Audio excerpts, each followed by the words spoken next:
Okay, so this channel has always been an experiment by sharing things that were personal and interesting to me. This video marks crossing the 10,000 subscriber threshold. It's amazing to be able to reach so many like-minded people and share my thoughts on great films.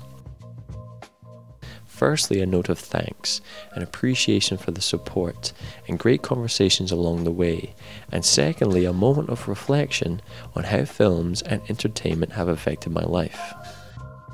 Now, it wasn't until I was older that I was able to consciously differentiate films from television. They were both something that you watched and followed these interesting characters. So when I think back to being a child, they share a very similar space in my mind. I loved classic Disney films, Spielberg films, films that we taped off the television on VHS cassettes, but a critical part of my introduction to stories and great characters that would capture my imagination was the cartoon shows of the 80s and 90s. Now, if you're anything like me, you'll have your personal favorites, and even the theme song can take you back to your childhood.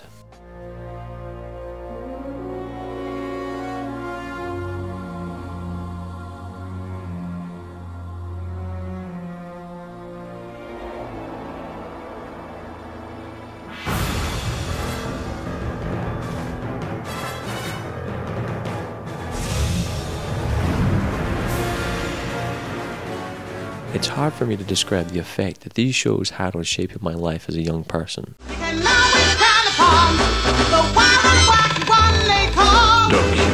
Hey, Count Duckula! Am I getting through to you? Over! Harvey Weinstein once told Kevin Smith when talking about making a film, "If you're good, the film begins before the audience even leave their homes. And if you're great, the films live on long after the credits roll." Now, this sums up my feelings of love and nostalgia towards these cartoons, but not only have these characters stayed with me to this day, but some are now at the height of their popularity within the superhero genre. I'm Batman. I'm Batman. I'm Batman. I'm Batman. I'm Batman. I'm Batman. Darling, I don't have to answer to you. I'm Batman. But having revisited multiple shows, there is definitely a sense of quality that existed in these cartoons as opposed to some of these shows today. Now, am I biased here? Absolutely. And yes, the nostalgia and their theme songs and iconic images pull at my heartstrings, but from a more adult and educated perspective, I still can't help but feel that these shows were part of a special time and place. Now, if you were born in the fast-paced internet age, imagine for a moment that this was your initial TV exposure.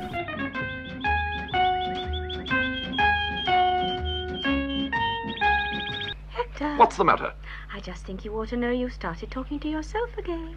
But I'm not talking to myself, Miss Zaza. I'm just thinking, and I would very much like to know how this hat here has got into our garden. And imagine having to wait a full week for Saturday morning cartoons for your favourite shows. But my imagination was blown when shows like this started to appear.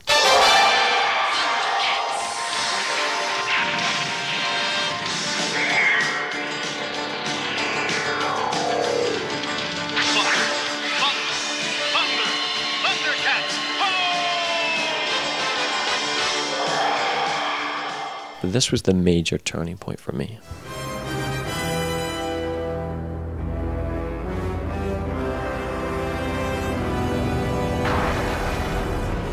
Even as a child, my favourite shows were the visually and narratively darker and more serious ones. Gremlins, we're looking at Batman. So if anybody has any ideas, bring them in to me. So what happened was Bruce Timm goes into her office about an hour later with the Batman model sheet. That's that shot of him like this, with the cape swirling. He sat down, drew it. She said, "You're on the show." I go in and I say, "I want to write for Batman." She goes, "You're on the show." Eric Radomski came in with some backgrounds, and it's like, "Okay, yeah, you guys want to be on the show? That's fine." And backgrounds are literally that. And he drew, like, say, the Batcave or fucking Gotham Harbor or... What he had done was he had taken some kind of bright iridescent paint and painted it on a black piece of paper. And he said, "I see it sort of like this. Like we paint all the backgrounds on black paper with paint that's going to pop or look kind of muted depending on the mood. And that way it'll make the whole show look dark. You know, the whole show is like coming out of darkness." That's awesome. And she loved that vision. So she said, you know, that was really great. Like the stories of Disney and Pixar, these shows took me to a world of wonder and imagination. Born to protect, frozen in stone by a magic spell for 1,000 years.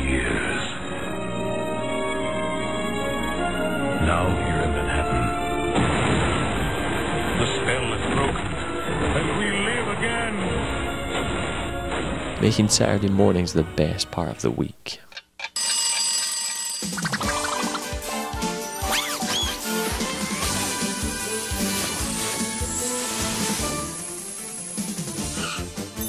Some shows created a sense of family and sense of belonging. I'm gonna miss you, Michelangelo. Likewise, Micro Dude. Come and see us in the sewer anytime. Your friends will always be welcome here too, Kevin. Thanks, Dad. Oh, don't mind me. I always cry at happy endings. Building the archetypes of good versus evil that many learned from Star Wars films. I am Captain Planet! Go Planet! By your polluting powers combined, I am Captain Pollution! Go Pollution! And created affection for characters that we continue to today.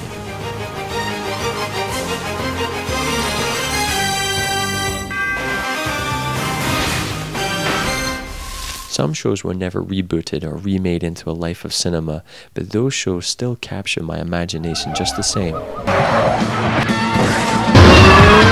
Not every show at that time was a home run, but the great thing about that time period was the volume and variety that kept my imagination curious.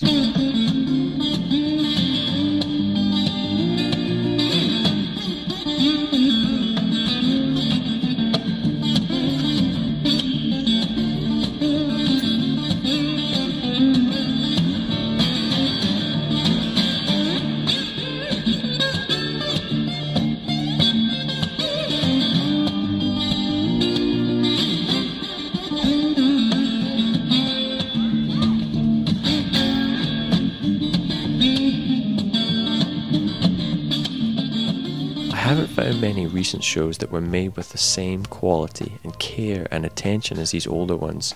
The only exception would be the Nickelodeon Turtles. The artwork, the animation, storytelling and voice work are amazing, and it's a show I follow now.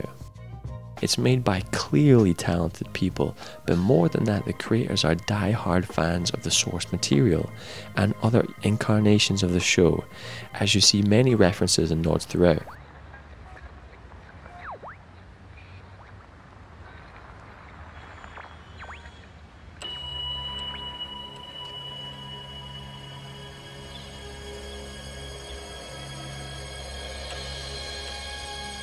So what makes a good film, or what makes a good show? Now that many of my early influences have stood the test of time, things like opening weekends are meaningless. And as a child, I wasn't even aware of critical reviews. So the way I measure films and shows is purely based on my own affection.